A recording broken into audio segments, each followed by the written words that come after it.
Leeds Brazilian soccer school was born after Simon Clifford visited the football-obsessed country and brought back the tricks and technique of the most successful nation in the history of the game.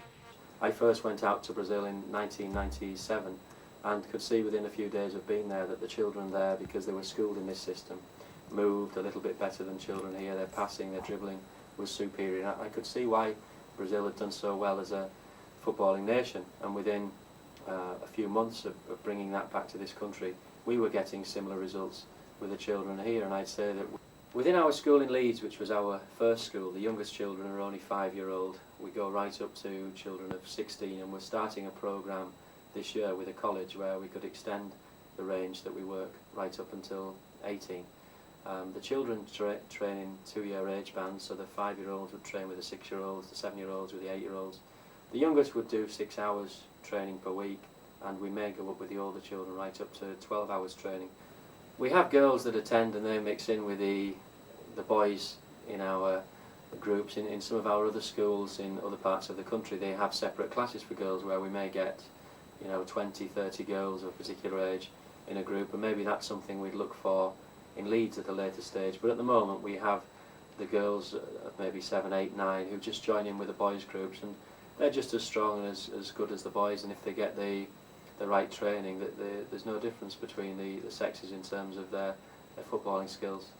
We train all of our coaches ourselves. We have a 1-week course at Trinity and All Saints College in Horsforth every year for 40 hours, which is backed up by 2 weekends, 10 hours each, and we look for not only that they can deliver and teach the football skills, but also that they address the important areas such as first aid, child protection, ethical behaviour, and we encourage them to not only promote the football skills, but actually to put the life skills before the football skills. When I first started working with Simon as a coach at Roundhay Park in Leeds and also at Corpus Christi in the gym there, Simon made it very clear that all of the coaches, were working on the same wavelength. We're trying to do the same things, developing the kids not just as footballers, but maybe a bit more about their lives as well. As a team, we'd get together, we'd have meetings before training, after training, we'll go out sometimes socially as well. I think that's helped us to have a strong relationship, whereby I think the kids see that as well, that we are a team. Through our work, the children have been very lucky in that they've met players of the calibre of Juninho, who at the time was Brazilian and South American Player of the Year, Emerson, another Brazilian player. We fundraised and the children went out to Brazil for a trip of a lifetime, a 10-day visit to Sao Paulo, where they met the great Brazilian player Rivelino. A coaching session from the maestro could complete the comeback. I can't believe it myself.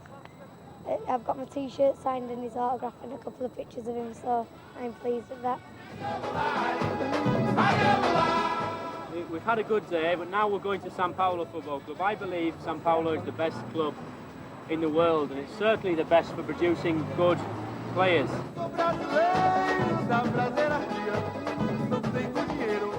Say the prayers.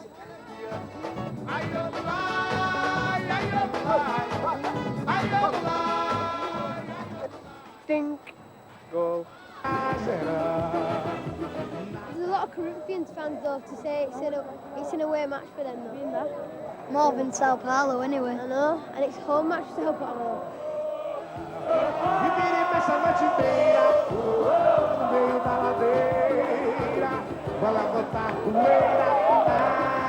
I don't like people shouting. I do really,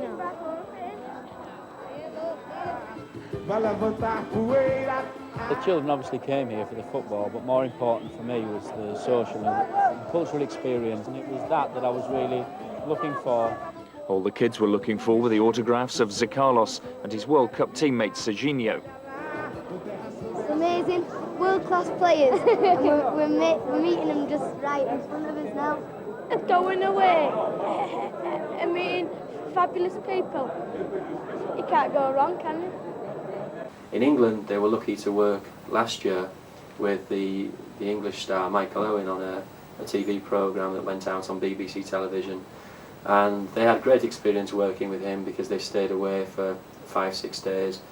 Michael Owen was with them the whole time, and I think they picked up a lot of good habits from him in terms of the football and life. And with me to help out is Simon Clifford from the Brazilian soccer schools. If we're talking about ball control, can you remember a goal you scored in the World Cup? I think it was against Argentina. You remember that one? Yep. It's probably no better example than that of a good first touch.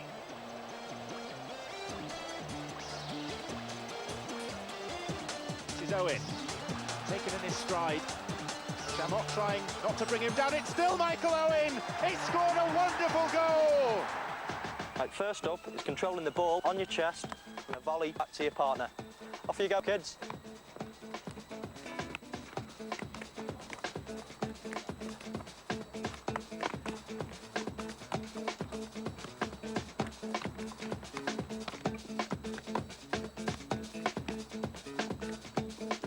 Having mastered using the inside of the foot, I encourage the gang to pass with both the outside of the foot and the laces of the boot.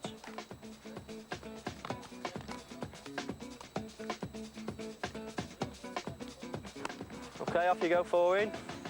Well done. That's it.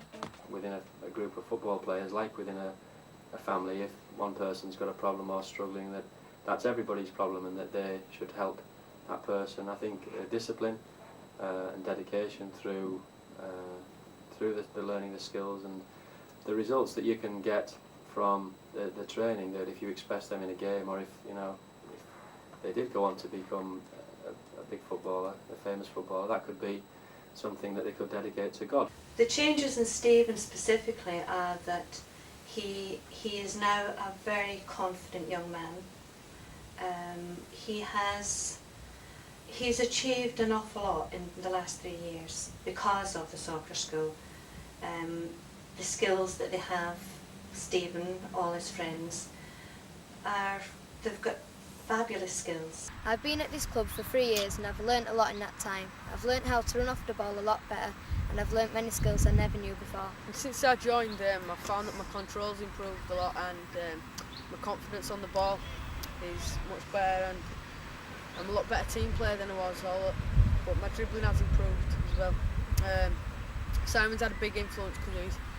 Since working with the soccer schools, I've developed my skills and it's made me more confident.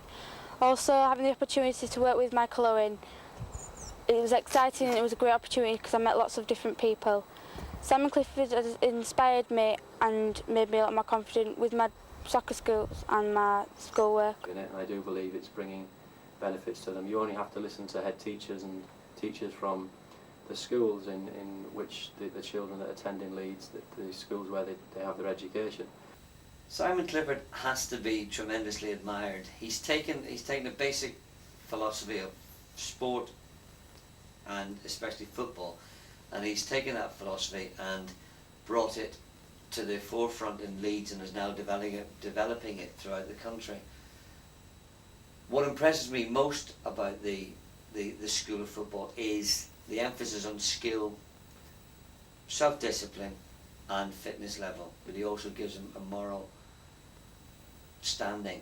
He gives them values which they can take away and think about and put into practice themselves. I think there's an awful lot going for the Sao Paulo School. Something that in this country we have received a lot of press attention and TV and everything else, and I think that part of our work isn't often looked at, and it's important.